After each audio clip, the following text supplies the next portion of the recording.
then you cannot have confidence before God. God has no issue with you, but your hearts are condemning you. If your heart condemns you, then you have no confidence before God. Verse 22. It is not God who condemns, but it's what?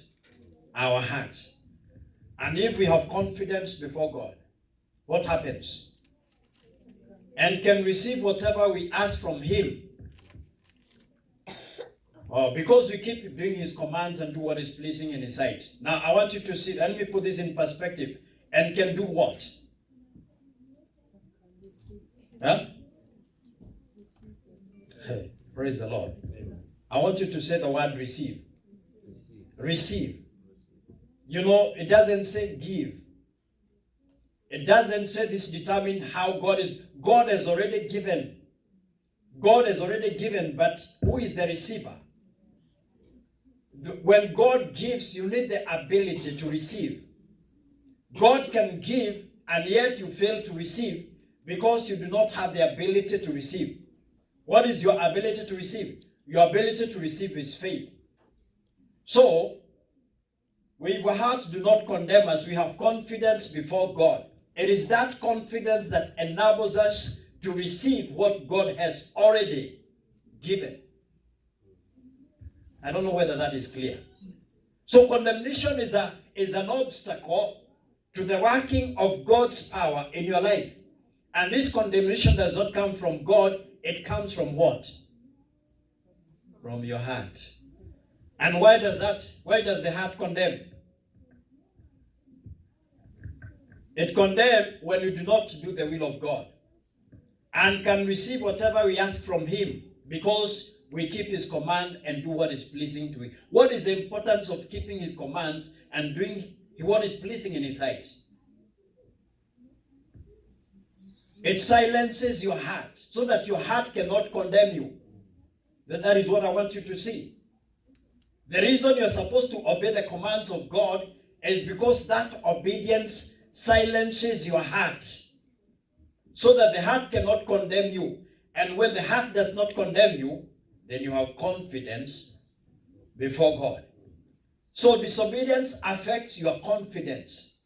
It is not that God says, I'm not going to give you. He gives you without finding faults. But your lack of confidence incapacitates you so that you don't receive from God. Praise the name of the Lord. Can you see now the line? If our hearts do not condemn us, we have confidence before God and receive from Him whatever we ask because we do His commands.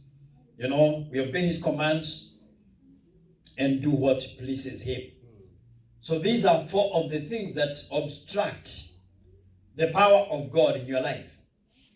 If I can do them in summary again, the first one is human sufficiency.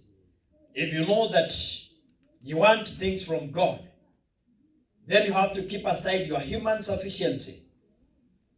If there is something that you feel can meet with your need without God, then that itself is going to block the power of God, because God never imposes His power in our lives. Praise the name of the Lord. Human sufficiency. And there, in chapter 4, there is that story of the woman who had, whose sons were coming to be taken away by the creditors. And she went to Elisha. And she was asked what she has. What did she have? Just a little oil. And the Bible says she was asked to go and borrow vessels from the neighbors. And when she came with the vessel, she was told, continue to pour oil in each and every one of them. And there came a time, the Bible says she asked for her son another vessel, and he said, there is no other vessel. That is when they stopped there, the oil stopped flowing. Okay, what was the problem there?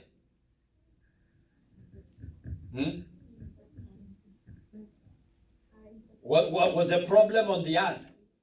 Or was the problem in heaven? Where was the problem? The heaven was supplying the oil. And the earth was receiving. So where was the problem? Who stopped first? It is the earth. There was not enough insufficiency. The vessels represent insufficiency, human insufficiency. I'm talking about human sufficiency. Now, that time there was not enough human insufficiency. There was no emptiness, no more emptiness. When there is no emptiness, heaven stops to provide. I don't know whether you get that. When God cannot see any empty, you know why there is no emptiness? Because of human sufficiency. We have all it takes for us to be what we want to be. If we have all it takes, then God cannot come to fill with his own. You know, it is always God and God only, or you and you only. God cannot finish what you began. Philippians 1:6 he says, he started good work in us and will carry it on to its completion. That means if God starts, he does not invite you to come and complete. And what you start, God is not going to complete. So if it is God, it's God only. If there is no human sufficiency, then God is going to provide. Hallelujah. Secondly, I told you, renewed mind. Renew your mind by filling yourself with the Word of God. And when I say the Word of God, it is what? It is the Word of God. Hallelujah. It is not from music. Praise the Lord. Do you know that even most musicians do not even know, they don't even know the scriptures. They sing their own experiences. I'm not saying not all of them, but there are many that do not know. The things they sing are actually complete opposite of what the Word of God says. Praise the name of the Lord. That is why we have to rely only. Did I say only? I said only on the Word of God. For your wisdom, only rely on the Word of God. John 17:17 says, your word is the truth. It is the Word of God that is truth. So if you are going to renew your mind, you're going to renew your mind only with the Word of God. Hallelujah. And if that is renewed, the things that come from the Spirit of God will not be foolish to you. You're going to accept them and you'll be able to discern them. Hallelujah. And the other one is preconception. Don't limit God with your preconception. If you're believing God for $1 million, don't just limit it to winning jackpot. That is the only way that God can do that. And you make those endless trips to those stores to buy those raffle tickets, whatever. Are you there? Preconceptions. Just know that God is able and he can use whatever means he wants. By the way, if he sends you to go and buy one, go and do it by all means. Just remember to bring tithe when you win. And the other one is condemnation. Every time that you're feeling guilty, I told you it doesn't come from God. And as long as you have that condemnation, it blocks you to the power of God. It veils the power of God to you. You cannot see the power of God because you're going to see an angry God who is not willing to release. Yeah?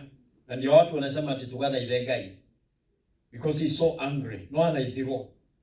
That is not a Bible concept. You don't plead with God. There is no condemnation. God has no problem with you. He's not even angry with you. There is no condemnation for those in Christ Jesus. If there is condemnation, it is not from God. It is from the evil one. He's the accuser of our brethren.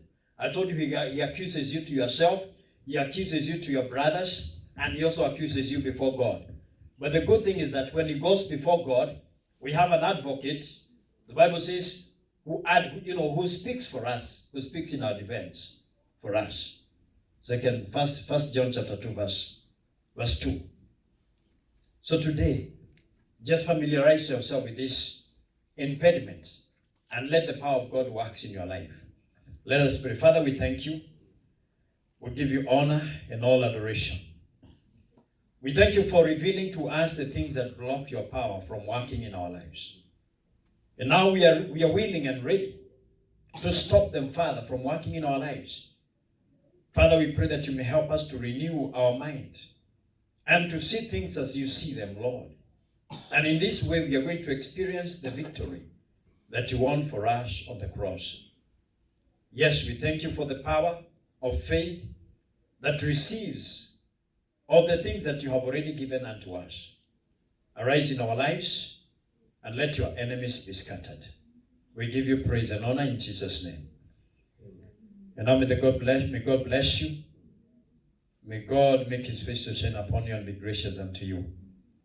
I declare to you that your heads are not tails, on top and not underneath, first and not last. I declare that your lenders are not borrowers. And when enemies come to you in one direction, they shall flee in seven. And now may the grace of our Lord Jesus Christ and the love of God and the fellowship of the Holy Spirit be with us now and forevermore. Amen. Amen. God bless you.